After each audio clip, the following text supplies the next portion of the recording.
USA में होने जा रहा है फीफा वर्ल्ड कप, तो इसमें अप्लाई करने का जो बेस्ट टाइम है वो कौन सा है, कब अप्लाई करना चाहिए इसमें? बड़ा ज़बरदस्त आपने वो चीज़ निकाली है। और मैं आपको एक बात बताऊं कि नॉर्मली जब आप यूएसए के विजिट वीज़ा में आप कहते हैं ना कि रीज़न क्या है आपके विजिट की, तो लोगों के पास ना नॉर्मली रीज़न ढूंढना उनके लिए मुश्किल हो जाता है कि जी मैंने टूरिज्म पे जाना है, उसको जस्टिफाई करना मुश्किल हो जाता है। और नंबर टू देखें, फीफा वर्ल्ड कप हो रहा है, फुटबॉल है, यंगस्टर्स को नॉर्मली यूएसए का वीज़ा रिफ्यूज़ल रेशो थोड़ी हाई होती है क्योंकि उनकी अपनी कंट्री के साथ टाइज जो है वो उस तरह से एस्टैब्लिश नहीं हो रही होती। तो फीफा वर्ल्ड कप में तो इसका मतलब 16 साल का जो नौजवान है वो भी अप्लाई कर सकता है, 25 साल वाला भी कर सकता है, 35 साल वाला भी कर सकता है, और 45 साल वाला, 55 साल वाला भी कर सकता है। तो ये जून और जुलाई में हो रहा है। This is the right time to apply. ठीक है, आपके पास एक बनी बनाई जस्टिफिकेशन आ गई है कि जी मैंने फीफा वर्ल्ड कप जो है उसको देखने के लिए जाना है, और अभी से अप्लाई करने की दूसरा बेनिफिट क्या होगा? दूसरा बेनिफिट ये होगा कि वो जो साहब अप्लाई कर रहे हैं, नॉर्मली जो वेटिंग पीरियड है वो साल साल का चलता है।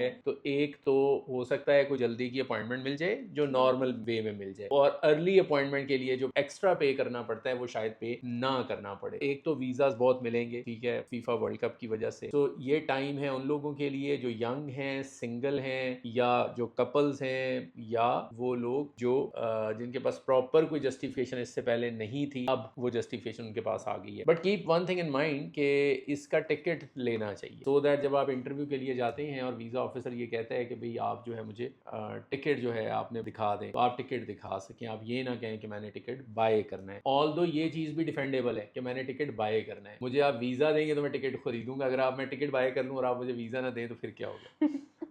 मैं हमेशा कहता हूँ कि यूएसए का जो विजिट वीज़ा है ये मिलता है आपके कॉन्फिडेंस के साथ, और डिपेंड करता है कि how intelligently you handle the question, और उसका आंसर आप किस तरह से देते हैं। अगर आप ऑनेस्टली, अगर आपने टिकट ना लिया हुआ हो और आप हंसते मुस्कुराते उसे ये कह दे कि अगर आप मुझे वीज़ा दे दे तो मैं टिकट बाय कर लेता हूँ, तो मुझे यही नहीं पता कि वीज़ा मिल रहा है या नहीं मिल रहा, तो इसलिए मैंने टिकट भी बाय नहीं। But on the other hand, जिन लोगों ने टिकट बाय कर लिया होगा उनके बहुत ज़्यादा चांसेस इंक्रीज हो जाते हैं कि उनको वीज़ा जो है वो मिल जाएगा। नहीं अप्लाई किया तो this is a time to initiate the process. और दूसरी बात ये है इसमें कि लोगों को इस पे बैंक स्टेटमेंट के लिए भी परेशान होने की ज़रूरत नहीं है, क्योंकि काफ़ी टाइम है, इसमें रिक्वायर्ड भी नहीं होती। तो आप इसके बारे में भी थोड़ा हाँ, सा बता दें। ये यूएसए तो ज़बरदस्त ऑप्शन है इन अ सेंस कि वो डॉक्यूमेंट नहीं मांगते, लेकर ज़रूर जाना है आपने। ये नहीं है कि अगर वो वीज़ा ऑफिसर ये कहे कि जी आप मुझे बैंक स्टेटमेंट दिखा दें, तो बंदा ये थोड़ी कह सकता है कि मैं ज़रा जाता हूँ निकलवा के लाता हूँ। तो लेकर साथ ज़रूर जाएं, लेकिन वो देखेंगे उस बैंक स्टेटमेंट को, इसके चांसेस ऑलमोस्ट कोई 1%। बहुत कम ऐसे लोग होते हैं जो उनसे वो डॉक्यूमेंट रिक्वायर कर लेते हैं, लेकिन आपके पास चीज़ें पूरी होनी चाहिए सो दैट अगर वो डिमांड करते हैं तो आप उनको